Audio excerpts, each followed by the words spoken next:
မင်္ဂလာပါကျွန်တော် online ကနေပြီးတော့မှတွေ့သူတွေကိုကိုယ်တိုင်တိုင်ခံပြီးတော့မှပြုလုပ်ချင်တဲ့သူတွေအတွက်ကျွန်တော်ဒီ2D တိုင်ထိုးသား software လေးနဲ့မိတ်ဆက်ပေးခြင်းပါเนาะအဲ့တော့ဒီ software လေးမှာဆိုရင်အခုလိုမျိုးဒီအပေါ်မှာသွားနေတဲ့ပုံလေးတွေကဆိုရင်ကျွန်တော်တို့ admin panel ကနေပြီးတော့မှကိုယ်စိတ်ကြိုက်ပြန်ပြီးတော့မှပြင်ဆင်လို့ရတယ်ပြောင်းလို့ရတယ်ပေါ့เนาะပြီးရင်ကျွန်တော်တို့ဒီထိုးသားအနေနဲ့ကကျတော့ဒီ account ဖွင့်ရတယ်ဝင်ပြီးတော့မှ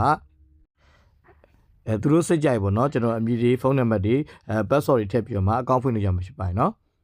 ပြီးတော့ account ဖွင့်ပြီးသွားလို့ရှိရင်တော့ဒီနေရာနေပြီးတော့မှ account ဝင်လို့ရပါပြီအ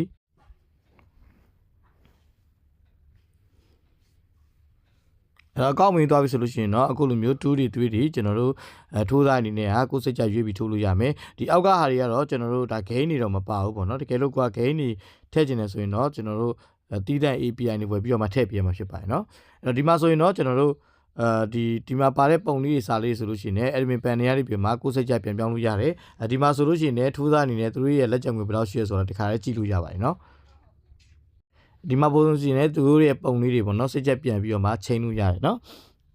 ်ဟုတ်ပြီပြီးရင်ကျွန်တော်တို့ဒီမှာ 2D တွေကိုချက်ဝင်ကြည့်အောင်နော် 2D တွေမှာဆိုရင်ကျွန်တော်တို့ကဒီမှာဆိုရင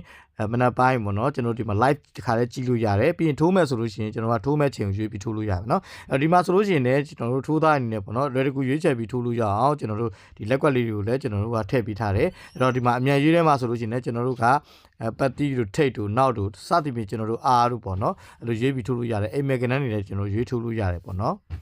်ပြီးရင်ကိုထိုးကျင်တဲ့ကဏ္ဍလေးကိုရွေးမယ်ပြီးရင်ကျွန်တော်တို့ထည့်ကျင်တဲ့ငွေမော်လေးရိုက်ထည့်ပြီးတော့မှကျွန်တော်ထိုးမယ်နေလိုက်ပါဒါပေမဲ့ကျွန်တော်ဒီမှာတော့ကျွန်တော်တို့လက်ကျန်ငွေမရှိသေးတဲ့အတွက်ထိုးပြလို့မရဘူးပေါ့နော်အဲ့တော့ 3D မှာလည်းအတူတူပါပဲเนาะ 3D မှာဆိုလို့ရှိရင်လည်းကျွန်တော် 2D တိုင်းပဲကျွန်တော်တို့စိတ်ကြိုက်ကဏ္ဍတွေကိုကျွန်တော်ရွေးချယ်ပြီးတော့မှ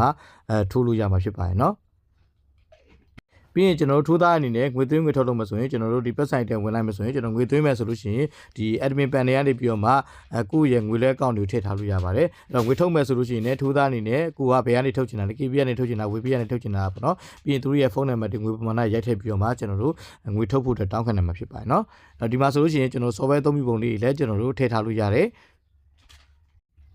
်ဒီမှာဆိုလို့ရှိရင်လည်းကျွန်တော်တို့ဒီ admin အနေနဲ့ပေါ့နော်ဒါအနေနဲ့ဆက်သွယ်လို့ရအောင်ကျွန်တော် Viber ဒါမှမဟုတ် Telegram နဲ့ချက်ရလို့ရတယ်ပေါ့နော်ဒါကတော့ကျွန်တော်တို့ထူးသားဘက် user ဘက်ကနေပြီးတော့မှမြင်ရတဲ့ပုံစံဖြစ်ပါတယ်နော်ဒါကတော့ကျွန်တော်တို့ဒီ admin panel မှာမြင်တွေ့ရမယ့်ပုံစံဖြစ်ပါတယ်ဒီမှာဒါကတော့ dashboard ပေါ့နော်dashboard မှာမြင်တွေ့ရတဲ့ပုံစံဖြစ်ပါတယ်အဲ့တော့ဒီမှာဆိုလို့ရှိရင်သူကအများကြီးကျွန်တော်တို့ admin panel control လုပ်လို့ရတယ်ကျွန်တော်တို့ဒီ dashboard မှာဆိုလို့ရှိရင်ကျွန်တော်တို့ report တွေပေါ့နော် 2D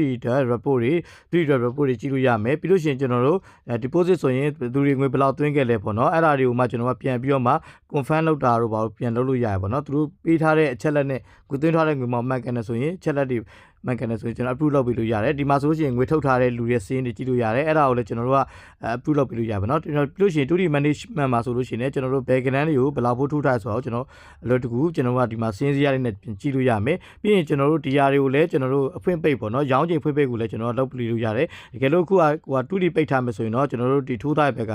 2D တင်လို့ရအောင်မဟုတ်တော့ပေါ့เนาะအဲ့တော့ဒီမှာဆိုလို့ရှိရင်ကျွန်တော်ဘယ်ချိန်ပိတ်မှာလဲညနေပိုင်းချိန်ပိတ်မှာလားမနက်ပိုင်းချိန်ပိတ်မှာဆိုကျွန်တော်ရွေးကြည့်လို့ရတယ်ပြီးလို့ရှိရင်ဒီမှာဆိုလို့ရှိရင်ကျွန်တော်တို့ထွက်တဲ့ပေါ့နော်ကဏ္ဍကိုလည်းကျွန်တော်ပြန်ပြင်လို့ရပါတယ်เนาะကျွန်တော်ထွက်ထားတဲ့ကဏ္ဍကိုလည်းပြန်ပြင်လို့ရတယ်အဲ့တိုင်းပဲကျွန်တော် 3D မှာဆိုလို့ရှိရင်အတူတူပါပဲเนาะ 3D မှာဆိုလည်းကိုယ်စိတ်ကြိုက်ကျွန်တော်တို့ကကြည့်လို့ရမှာဖြစ်ပါတယ်เนาะအသေးစိတ်ချက်လက်တွေပြီးတော့ user ဆိုလို့ရှိရင်လည်းကျွန်တော်တို့ account ဖွင့်ထားတဲ့ user တွေရဲ့ detail ချက်လက်တွေကိုကျွန်တော်ကြည့်လို့ရတယ်သူတို့ရဲ့ account တွေကိုကျွန်တော် ban မယ်ဆိုလည်း ban လို့ရတယ်ပေါ့เนาะပြီးလို့ရှိရင်ကျွန်တော်တို့ payment ဆိုလို့ရှိရင်လည်းဒီပေါ့နော်ကိုယ့်ရဲ့ KB ပေါ့နော်ဒိုင်းနေနဲ့ကိုယ့်ရဲ့ KB ဝေပေးကောင်းတွေကိုထည့်ထားလို့ရတယ်ပြီးလို့ရှိရင်ကျွန်တော်တို့2D Basically ပေါ့ဒါကတော့ကျွန်တော်တို့ voucher ပေါ့နော်ဒီထိုးသားတူးချင်းစီရဲ့ကျွန်တော် ledger တွေကိုကျွန်တော်ကြည့်ရတဲ့ဟာဖြစ်ပါတယ်เนาะကြည့်ရတဲ့ပုံစံဖြစ်ပါတယ်ပြီးရင်ကျွန်တော်တို့ဒါက 3D ပေါ့နော်အဲ့တော့ 2D ဝင်တာဆိုရင် 2D ဘယ်သူတွေပေါက်ခဲ့လဲကြည့်လို့ရတယ်3D ဘယ်သူတွေပေါက်ခဲ့လဲကြည့်လို့ရမယ်ပြီးလို့ရှိရင်ကျွန်တော်တို့ 2D result ပေါ့နော် 2D result မှာဆိုလို့ရှိရင်ကျွန်တော်တို့ကဒီပေါ့နော်မနက်ပိုင်းညနေပိုင်းပေါ့နော်ကျွန်တော်တို့တပတ်စာစီးနေပြန်ပြီးကြည့်လို့ရမှာဖြစ်ပါတယ်เนาะပြီးလို့ရှိရင်ကျွန်တော် admin banner မှာကျတော့စောစောကကျွန်တော်တို့ဒီ user app မှာမြင်ရတဲ့ပုံလေးတွေကိုကျွန်တော်တို့ဒီ admin ကနေပြီးတော့မှကိုယ်စိတ်ကြိုက်ပြန်ပြီးတော့မှပြင်လို့ရတယ်ချိန်လို့ရတယ်ပေါ့နော်ကျွန်တော် contact မှာဆိုလို့ရှိရင်လည်းကျွန်တော်တို့ကကိုယ်စိတ်ကြိုက်ကျွန်တော်တို့ Viber channel တောင်မဟုတ် Telegram channel တောင် Viber နံပါတ်တွေကိုကျွန်တော်ထည့်ထားလို့ရပါတယ်เนาะဒါကတော့ကျွန်တော်တို့ admin panel ကနေပြီးတော့မှမြင်တွေ့ရမယ့်ပုံစံလေးဖြစ်ပါတယ